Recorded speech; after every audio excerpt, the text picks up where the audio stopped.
तो हेलो दोस्तों, स्वागत है आप सभी का रोशन घोष ज्ञान के एक और न्यू एंड फ्रेश वीडियो में। गाइस, मैं हूं रोशन घोष ज्ञान और मैं लेके आ चुका हूं आप सब लोगों के लिए एक और वीडियो लेकर। हमारी मूवी बागी 4 होने वाली है और उसमें बहुत ही ज्यादा खतरनाक और थ्रिलर भरी मूवी है, जो काफी ज्यादा अच्छी है और खुद में एक सस्पेंस भरी मूवी है। जो मूवी काफी ज्यादा खतरनाक है। आई होप आप लोगों को मूवी की एक्सप्लेनेशन जो है वो अच्छा लगेगा। अगर एक्सप्लेनेशन अच्छा लग रहा है तो वीडियो को लाइक कीजिए, चैनल पे नहीं है तो चैनल को सब्सक्राइब कर लीजिए। चलिए बढ़ते हैं मूवी की। मूवी स्टार्ट करने से पहले मैं आप लोग को बता देना चाहता हूँ कि जो बागी 4 मूवी है वो एक साउथ मूवी से लिया गया है और कुछ फंडों को मिला के, पुराने फंडों को मिला के इस मूवी को बनाया गया है, जो सस्पेंस और थ्रिलर से भरी है। तो चलिए शुरू करते हैं। ये कहानी है रणवीर प्रताप सिंह उर्फ रॉनी की, जो डिफेंस में था और अन्याय के खिलाफ लड़ता था। अचानक एक दिन उसका एक्सीडेंट हो जाता है और फिर वो कोमा में चला जाता है। फिर उसके बाद जाके हमें सीन दिखाया जाता है कि वो 7 महीने बाद कोमा से बाहर आता है और जब कोमा के बाद उसकी आंख खुलती है तो उसके मुंह से सिर्फ एक आवाज निकलता है, अलीशा। और फिर वो अपने गर्लफ्रेंड के गम में डूब जाता है, क्योंकि उसको ये प्रतीत हो रहा था, ये लग रहा था कि उसकी गर्लफ्रेंड जो है उस कार एक्सीडेंट में मारी गई। इसलिए वो सबसे लड़ाई झगड़ा करना स्टार्ट कर दिया। मगर उसके बड़े भाई जीतू का ये मानना है कि अलीशा नाम की कोई लड़की ही नहीं है। फिर उसके बाद जाके उसको एक डॉक्टर के पास लेके जाया जाता है, दिमाग का डॉक्टर। वो दिमाग का डॉक्टर बोलता है कि रॉनी जो है वो खुद में हेलुसिनेट कर रहा है। उसको ऐसा लगता है कि उसकी गर्लफ्रेंड है, मगर सच में उसकी गर्लफ्रेंड कोई है ही नहीं। मगर ये सुन के जो रॉनी है वो काफी ज्यादा गुस्सा हो जाता है, एग्रेसिव हो जाता है, क्योंकि उसको पता था कि उसकी गर्लफ्रेंड है और सब लोग उससे झूठ बोल रहे हैं।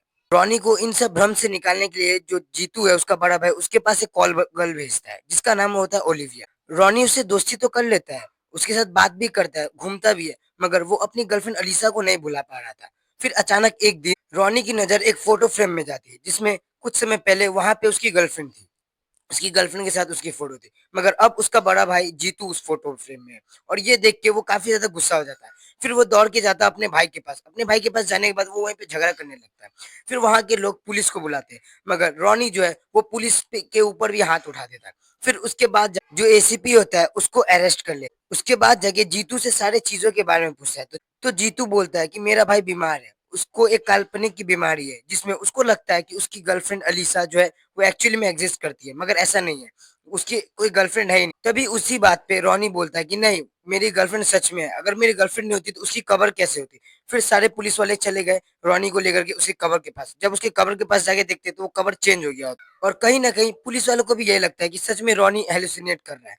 मगर उधर रॉनी ये बोल रहा है कि नहीं, तुम सब लोग झूठ बोल रहे हो। कहीं ना कहीं उसको इस बात का भरोसा था कि अलीसा जो है उसकी दिमाग की हेलुसिनेशन नहीं है, बल्कि वो सही में जिंदा है और कहीं ना कहीं एग्जिस्ट करती है, क्योंकि एक साल पहले तो वो उससे मिला था। और जो अलीसा थी वो एक डॉक्टर थी और हाल ही फिलहाल में उनकी दोस्ती हो गई थी और फिर वो लोग प्यार करने लगे थे। उसके बाद देखिए वो लोग डिसाइड किए थे कि उन लोग शादी करेंगे, मगर अचानक एक दिन कार एक्सीडेंट हो जाता और उसी में अलीसा की मौत हो जाती है और रॉनी कोमा में चला जाता। मगर अभी भी पुलिस वालों को ये सिर्फ और सिर्फ एक मनगढ़ंत कहानी लगती है। तभी जाके रॉनी को एक लेडी जाते हुए दिखती है, जो उसको लगता है कि वो अलीसा की बड़ी दीदी है जिसका नाम कैथरीन है। और जब वो उसके पास जाके पूछता है तो वो लड़की उसको नहीं पहचानती और वो अपना नाम प्रियंका बताती है और उसकी गवाही एक पंडित भी देता है। मगर रॉनी को अभी भी यही लग रहा था कि सब के सब उससे झूठ बोल रहे हैं। तभी एसीपी इसकी जांच में लग जाता है और वो सीसीटीवी कैमरा देखता है जिसमें रॉनी को देखता है कि वो अकेले है। और तभी जाके रॉनी बोलता है कि नहीं, वो उसकी गर्लफ्रेंड की घर। तब वो उसकी गर्लफ्रेंड के घर भी जाता है, जहाँ पे वो घर जो था पूरा का पूरा खंडर था, वहां पे कोई रह नहीं सकता था। उसके बाद जाके पुलिस वालों ने उस एम्बुलेंस ड्राइवर से भी पूछा, मगर उस एम्बुलेंस ड्राइवर ने भी यही बताया कि वो रोनी को अकेले देखा था, वहां पे कोई लड़की नहीं थी। इतने सारे सबूत मिलने के बाद एसीपी रोनी को पागल मान लेता और क्योंकि उसने पुलिस के हाथ उठाया था इसलिए वो उसको पकड़ के जेल में डाल देता है। और जेल में डालने के बाद कहीं ना कहीं रोनी को भी अब लगने लगता है कि वो जो है सच में अलीसा नहीं है, वो खुद में हेलुसिनेट कर रहा है और उसकी तबीयत जो है वहीं पे बहुत ज्यादा खराब हो जाती है। उसके बाद जाके फिर उसका भाई आके बहुत समझाने की कोशिश करता है, तभी जाके ओलिविया की एंट्री होती है। वो आती है अपने वकील के साथ और उसको बेल करा के अपने घर लेके चल जाती है। और अपने घर में ले जाके वो उसको वाइन और पेपर दिखाती है। तभी उस पेपर से उसको याद आता है कि वो अपने गर्लफ्रेंड के लिए एक ड्राइंग बनाई और वो ड्राइंग ढूंढने के लिए घर की ओर बढ़ता है। और जब वो पोस्टर फ्रेम के पास जाके देखता है तो वहां पे उसको फाइनली वो चिट्ठी मिल जाती है। मगर उसके आसपास में बहुत सारे आदमी लोग थे, वहां पे वो लोग लड़ाई पीट होने लगती है। मगर रॉनी को कहीं ना कहीं ये हेलुसिनेशन लगता है। उसके बाद जाके जब उसको खून निकलती है तब उसको एहसास होता है कि ये सब सही में हो रहा है। उसके बाद जाके वो वहां पे सबको मारता है। सबको मारने लड़ाई झगड़े में एक जो दीवार थी उस दीवार टूट जाता है और दीवार में जब टूटता है तो देखता है कि वहां पे उसकी गर्लफ्रेंड ने जो उसके लिए तस्वीर बनाई थी वो फ़ोटो फ्रेम है वहाँ पे। फिर उसको साइड करके देखता है, तब उसको कहीं न कहीं इस बात का एहसास हो जाता है कि एक्चुअली में अलीसा एग्ज़िस्ट करती है और जिसने भी ये सब किया उसके पीछे बहुत बड़े आदमी का हाथ है, क्योंकि जिसने सीसीटीवी कैमरा चेंज करवाए, वहाँ पे लड़की से झूठ बोला है, वहाँ पे उसके भाई ने भी झूठ बोला। इससे उसको कहीं न कहीं एहसास हो जाता है कि बहुत बड़ा लोग है इसमें शामिल है, क्योंकि पुलिस वाले ने भी झूठ बोला। वो कबर भी वहाँ पे चेंज हो गया। मतलब बहुत बड़े आदमी का हाथ है इसमें। फिर वो वहाँ से दौड़ के अपने घर की ओर जाता है और जब वो अपने घर की ओर जाता है, तब वो अपने घर में जाके देख कि उसके घर में कोई नहीं है, घर पूरा खाली है और जब वो जीतू के घर की ओर देखता है, तब उसको एक कबर्ड में बहुत सारे पैसे दिखते हैं और बहुत सारे पैसे के साथ दिखता है एक गन और वो गन देख के हैरान हो जाता है। फिर वो जीतू को अपने भाई को कॉल लगाता है, मगर उसका भाई कॉल नहीं उठाता है। उसके बाद जाके वो जीपीएस ट्रैकर की मदद से ट्रैक करने लगता है। उसके बाद जाके वो वहीं पे लोकेशन पे पहुँच जाता है और जब वो लोकेशन पे पहुँचता है, तो देखता है कि उसका भाई वहीं पे टंगा हुआ है और वहाँ पे जब वो अपने भाई का नाम लेता है, तब जीतू उसको वहाँ से जाने बोलता है, क्योंकि वो कहता है कि इसके पीछे बहुत बड़े लोगों का हाथ है, तू यहाँ से चला जा, बच जाएगा। मगर वो बिना सोचे समझे उसको बचाने के लिए जाता है और कहता है कि वो लोग बहुत खतरनाक है और झूठ बोलने के लिए उन लोगों ने उसको पैसे दिए। फिर कुछ गुंडे उन पे हमला करते हैं, लेकिन रॉनी सबको हरा देता है। फिर उसके बाद जाके वहाँ का जो सबका बॉस रहता है पाउलो, वो उसके ऊपर हमला करता है और वो एक जहरीला तीर छोड़ता है, जिसकी वजह से उसकी भाई की जान चली जाती है और वो वहाँ से भाग जाता है। और अब उसका भाई मर था, तो इसकी सच्चाई के बारे में जानने के लिए वो डॉक्टर के पास जाता है। लेकिन जब वो डॉक्टर के पास जाता है, तो वो देखता है कि जो डॉक्टर है वो भी मर चुका है और फिर वो सीसीटीवी कैमरा फुटेज चेक करता है, तो जिसमें उसको दिखता है कि अलीसा की जो बहन है, वो पाउलो से बात कर रही है। फिर रॉनी कैथरीन के पास चला जाता है और कैथरीन को डराता है कि तुमने मेरे को पहचानने से क्यों मना किया था। तब जाके कैथरीन उसको बोलती है कि मेरे को पाउलो के गुंडों ने धमकी दी थी और पहले भी धमकी दी थी कि तू उससे दूर रहना और रॉनी को उससे दूर कर दो। तभी वहाँ पे पाउलो और उसके गैंगस्टर आ जाते हैं और कैथरीन को मारने की कोशिश करते हैं, मगर रॉनी उन सब से लड़ता है और बचाता है। मगर फिर से पाउलो उनके हाथ से निकल जाता है, वो वहाँ से भाग जाता है। मगर रॉनी को पाउलो का फोन मिल गया था और जब वो फोन जाता है, फोन ले जाके चेक करता है, तो उसमें ओलिविया के कॉल्स आते हैं और रॉनी को पता चल जाता है कि ओलिविया भी उनके साथ मिली हुई। फिर वो ओलिविया के पास जाता है और सच जानने की कोशिश करता है। तभी वहाँ पे पाउलो के गुंडों ने हमला कर देते हैं और फिर रॉनी और ओलिविया दोनों साथ में मिलके लड़ते हैं, मगर गुंडे काफी थे और एक गोली जो है ओलिविया को लग जाती है, जिसकी वजह से ओलिविया जो है वहीं पे मर जाती है। लेकिन मरने से पहले वो एक बात बता देती है कि अलीसा अभी भी जिंदा है। तब हमें अलीसा की मौत का सच पता चलता है। वो अभी एक चाकू नाम के गुंडे के पास है, जो पाउलो का बड़ा भाई था और वो काफी ज्यादा खतरनाक था। असल में चाको की एक गर्लफ्रेंड थी अवंतिका, जो वो अलीसा जैसी दिखती थी और वो चाको से बहुत ही ज्यादा प्यार करती थी और वो लोग शादी भी करने वाले थे, मगर शादी वाले दिन ही उसके एक ओपोनेंट्स गैंग ने उन पे हमला कर दिया। मगर दोनों ने बहुत ही मुश्किलों से सामना किया उनका, मगर एक गोली अवंतिका को जाके लग गई, जिसकी वजह से अवंतिका की मौत हो गई। चाको जो नास्तिक था, वो चर्च चला जाता है और चर्च से प्रे करता है कि उसकी गर्लफ्रेंड उसको वापस मिलेगी। वो उससे बहुत प्यार करता था, लेकिन जब वो चर्च से बाहर निकला तो तभी उसको अलीसा दिखती है, मगर अलीसा के साथ रॉनी भी वहीं पे था। तो तब से वो उसके बारे में जानकारी इकट्ठा करने लगता है और उसके बारे में सब कुछ जानने लगता है, उसका पीछा करने लगता है। चाको किसी भी हाल में रॉनी और अलीसा को अलग करना चाहता था, इसलिए चाको ने अपने छोटे भाई पाउलो को भेजा था कि कुछ भी करके वो उन दोनों को अलग कर दे। जिस वजह से उसने एक एक्सीडेंट का ड्रामा किया और उसके बाद जगह वो अलीसा को हॉस्पिटल लेके गया और उसका ट्रीटमेंट करवाने लगा। और दूसरी तरफ रॉनी की जो कार है, वो ट्रेन से जाके टकराती है और रॉनी जो है वो कोमा में चला जाता है।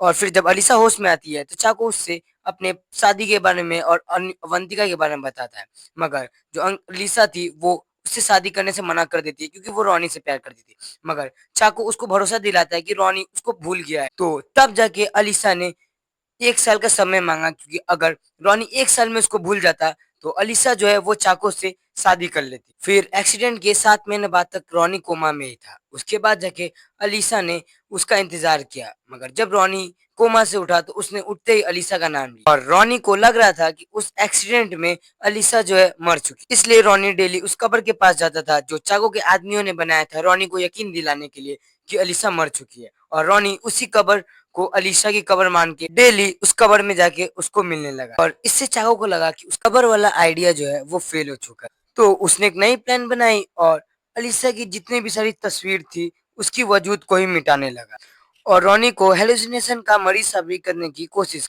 चाको उसको मारना नहीं चाहता था, क्योंकि ऐसा करने पे अलीशा जो है उससे शादी नहीं करती, इसलिए वो बस रॉनी के दिमाग से अलीशा को निकालना चाहता था। इसलिए उसके छोटे भाई पाउलो ने ओलिविया को उसके पास भेजा कि रॉनी को ओलिविया से प्यार हो जाए, वो अलीसा को भूल जाए। मगर हुआ उल्टा, हाँ, ओलिविया को ही रॉनी से प्यार हो गया और उसका बना बनाया खेल भी बिगड़ गया।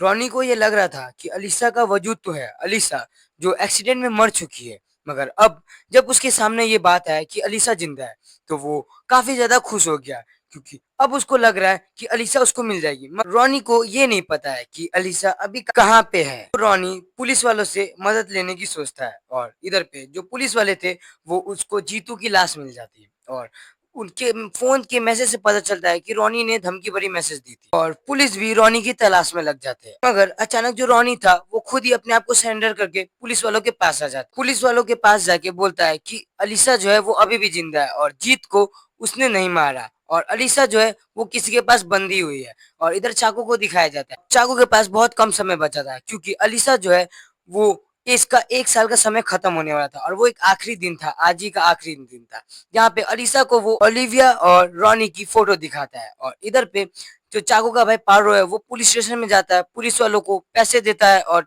रॉनी को वहां से ले के आता है। जबकि रॉनी भी यही चाहता था, क्योंकि उसको अलीसा का लोकेशन नहीं पता था। वो फिर वहां से आ जाता है गुंडों को लेके, और जब वो पार्लो रॉनी को लेके आ रहा था तो रास्ते में पालो रॉनी को बोल देता है कि अगर तुम ये बात नहीं बोलोगे कि तुम अलीसा से प्यार नहीं करते तो हम लोग अलीसा को मार देंगे। इसी की वजह से जब वहां पे पहुंचा तो अलीसा उसको मिलती है, रॉनी को अलीसा मिली। तब रॉनी ने उसको मना कर दिया कि वो उससे प्यार नहीं करता, और ये सुन के अलीसा का दिल टूट गया और अलीसा वहां से दौड़ के चली गई और चाको से शादी करने के लिए रेडी हो गई। और इधर पालो जो है वो रॉनी को बोलता है कि अब अलीसा तो बच जाएगी, मगर जितना परेशान उसने किया उसकी वजह से रॉनी को वो तरपा तरपा के मारेंगे। उसके बाद जाके वहां से सीन शिफ्ट होता है और रॉनी जो है उसको रड में बांध दिया जाता है। मगर रॉनी कैसे तो बच के वहां पे सारे गुंडों को मार देता है और पाउलो के पास आता है, फिर पाउलो को भी वो वहीं पे मार देता है। और उधर चर्च में चाको और अलीसा की शादी हो रही थी, तभी पे वहां पे रॉनी की एंट्री होती है और वहां पे फिर घमासान युद्ध होता है। रॉनी जो चाको के गुंडों को मारता है, उसके बाद जाके चाको को पता चलता है कि उसका जो भाई पाउलो है उसकी मौत हो गई है, रॉनी ने उसको मार दिया है। तो फिर चाको बहुत ज्यादा गुस्सा हो जाता है, फिर वहां से उन दोनों में घमासान युद्ध होने लगता है। तभी अलीसा के हाथ में एक गन आ जाती है और चाको उसको बोलता है कि ये लो, इस गन से रॉनी को मार दो। मगर वहां पे अलीसा रॉनी को नहीं मारती है, क्योंकि रॉनी ने पहले ही इशारे में बता दिया था कि ओलिविया वाली फोटो सब नकली है। और फिर वहां पे अलीसा जो है वो रॉनी का हौसला बढ़ाती है। उसके बाद जाके उन दोनों में घमासान युद्ध होता है। फिर आखिरकार चाको की हार हो जाती है। फिर चाको को ऐसा लगता है कि उसकी प्रेम कहानी अधूरी रहेगी, तो फिर वो गन निकालता है, रॉनी की तरफ गन करता है, क्योंकि वो उन दोनों को मारना चाहता है। तभी जो क्रॉस का सिंबल है वो उसके ऊपर गिरता है और चाको की वहीं पे मौत हो जाती है। और फिर लास्ट के सीन में रॉनी और अलीसा जो है वो चाको और उसकी गर्लफ्रेंड अवंतिका दोनों का कबर बनाते हैं। और इसी के साथ जो ये मूवी है हैप्पी एंडिंग हो जाती है। तो दोस्तों, मूवी आप लोग कैसी लगी? ये थी बागी 4। तो गाइस, अगर मूवी आप लोग को अच्छी लगी होगी, मूवी का एक्सप्लेनेशन अगर आप लोग को अच्छा लगा होगा, तो वीडियो को एक लाइक कीजिए, चैनल पे नहीं तो चैनल को सब्सक्राइब कीजिए। मैं मिलता हूँ अगले वीडियो में, तब तक के लिए bye bye, tata, take care, see you soon.